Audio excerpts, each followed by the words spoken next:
I've been in Queensland, I've been in Sydney for a long time, I've been in Australia altogether about 15, 16 years, and I've been experiencing all sorts of things. So for example, I'll give you an example, okay? Probably some of you that Keith Jack obviously is not my real name, obviously, like some of you, right? Yeah, some of you have like your real name hidden behind you, right? And when I first came over, right?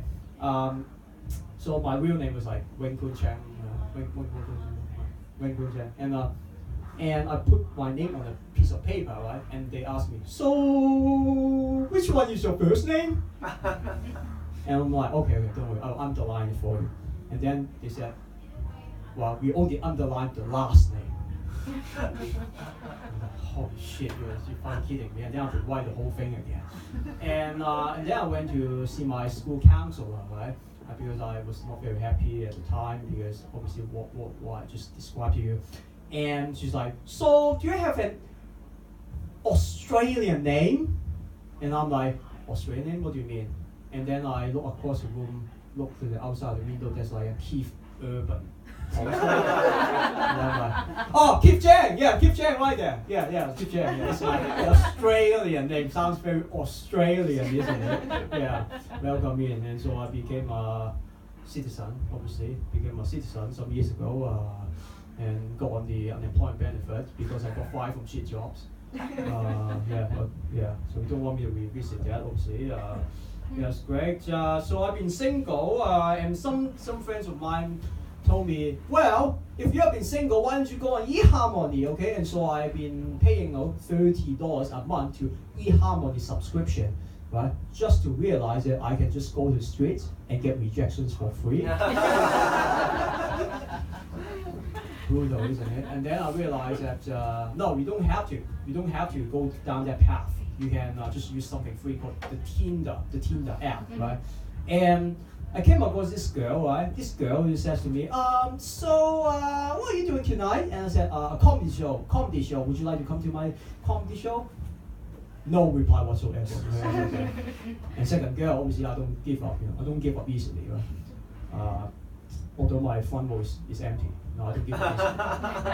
The second girl goes, so what is it that you do for a living exactly? I know you are a comedian, but what do you do for a living exactly?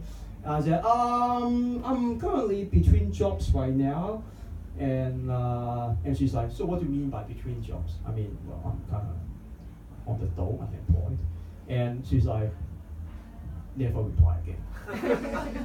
And finally, I met the girl of my dreams. She started to check to me. I know you're thinking, yes, it's not an Asian girl, it's a white girl. Yeah.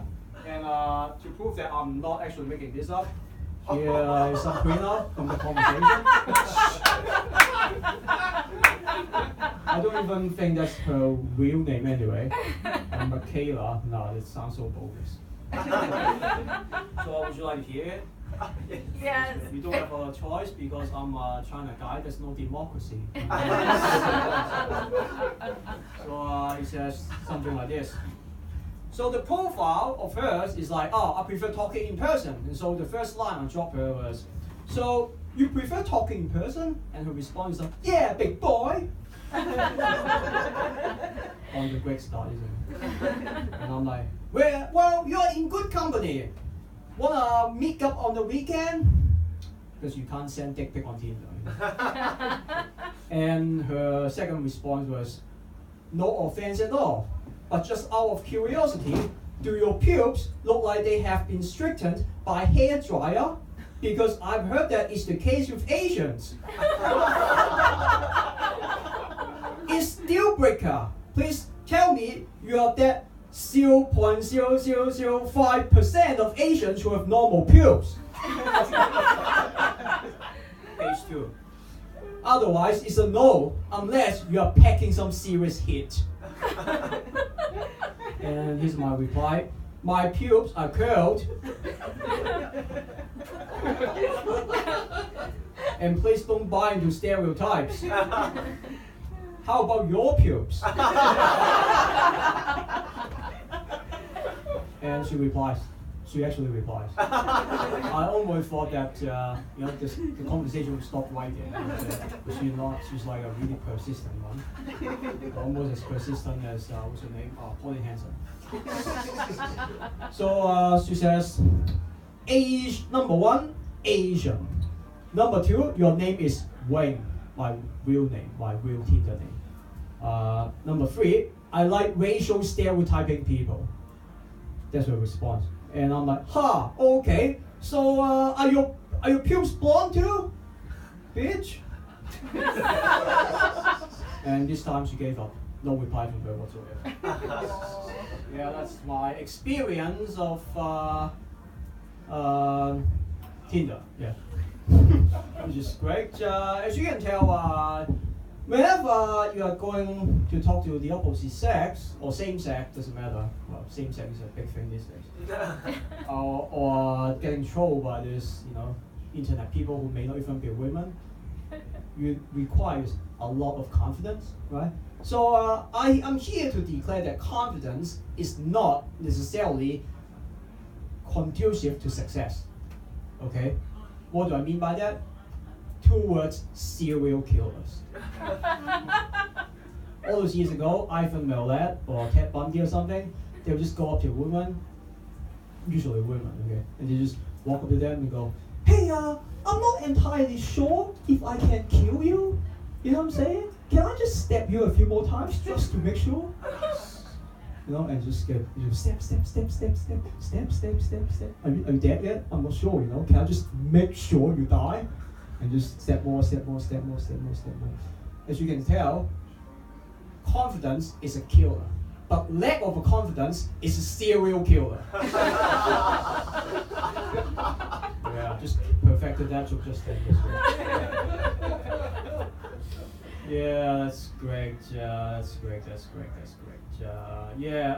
So as I have been discussing with you, I've lived in different states, Queensland and New South Wales for quite a long time, and I've noticed that people in these 2 states react differently, and Victorians as well, they react very differently as well.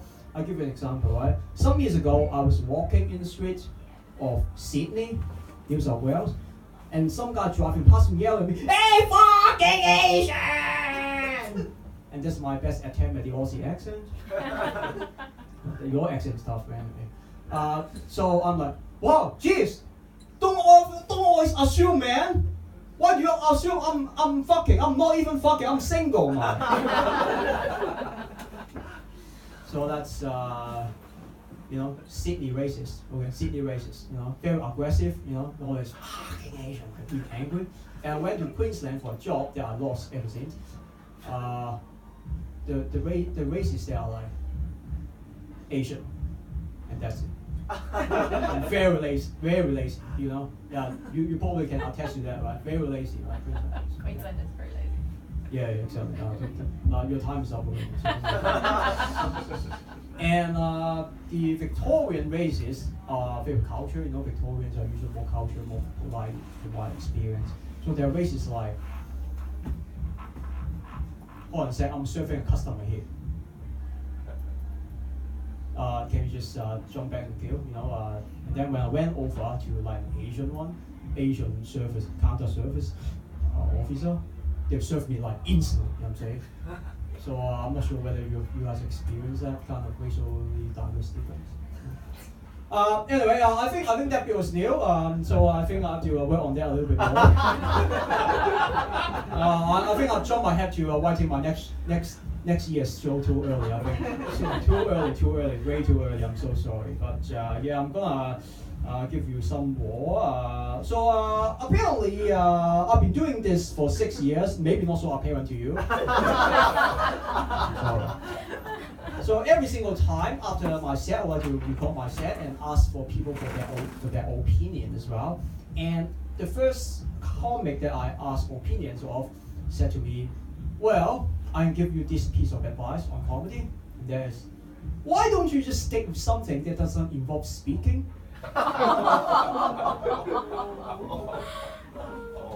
And so I punch him in the face. Obviously because I'm good at boxing, you know what I'm saying? Jet move, you know what I'm saying? Legit move, total legit, you know what I'm saying? Tested by going to Brunswick. And now he's doing really well in Queensland. And now I'm doing comedy in the basement.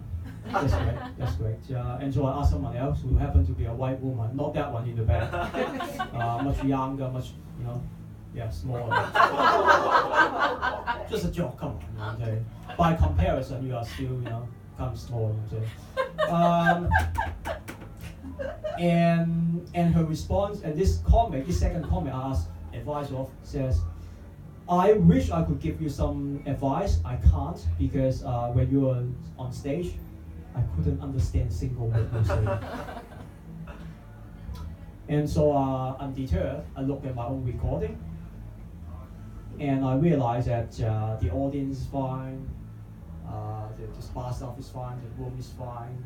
There's only one thing that's wrong. And there's even I can't understand a single word I'm saying. Fuck, right? I know it's fucked, right? Yeah. By the way, you know why people of Asia, especially in other words, say you guys and me, love eating rice so much? Yeah, obviously that's a very tough question. So I've come up with a reason as to why, based on my research. And the reason, you know, Asians and rice have a lot in common, right? So rice are usually not very big, huge in number, and all look the same. And last time I checked, rice cannot drive either. And rice definitely cannot speak a word in English. Unless, of course, it's definitely rice, Condoleezza rice, or N rice, okay? All of which can be eaten in some ways, yeah.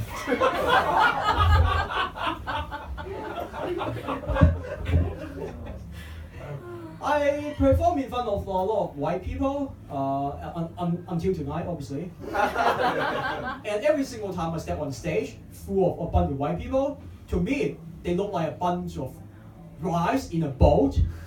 So I just like to do this. Why,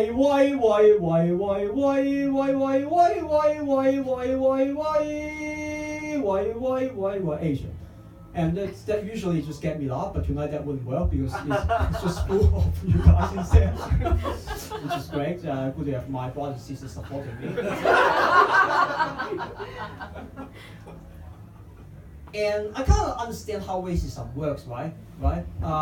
Because, I mean, let's face it, right? If I have a full bowl of rice, full of white rice in it, if I see some yellow, black shit in it, I'm not going to eat that shit either.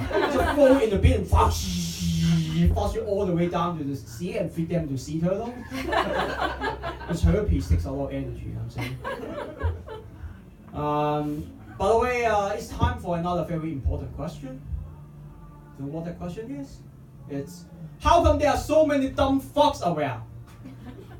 It's because obviously you usually start with like two dumb fucks at the top of the chain, and then these two dumb fucks they fuck each other, and they start procreating more dumb fucks, and they start procreating more dumb fucks exponentially to the power square. You know what I'm saying? And then they start producing more and to the power cubic, you know, because I'm good at math, you know, obviously, because I got a master's degree in astrophysics. That's the reason why, not because of racism, you know. And they just start procreating more, and then you end up with an entire country of dumb fucks. Yeah. And that's what we call Queensland. And that's how we elected Pauline Hanson. Yeah, we're getting swarmed by, yeah, you know what I mean? Yeah. Swarmed, yeah, I'm getting swarmed by you guys, by the way. I'm getting swarmed, that's why. Pauline Hanson was actually correct. She was like, she's a prophet, obviously. Yeah. Yeah, it's funny, yeah. Time for another very important question. Very important question, you know. Any one of you from a very bad neighborhood? Bad neighborhood? Or just me, okay? I'm from a bad neighborhood. And you know how in a bad neighborhood, whenever you drive by or walk by, they'll yell shit at you that you can't understand, you know. And I'm from a bad neighborhood as well. It's called Brisbane CBD. I was living in this gigantic, I'm not very gigantic, tiny, because I'm tiny, you know.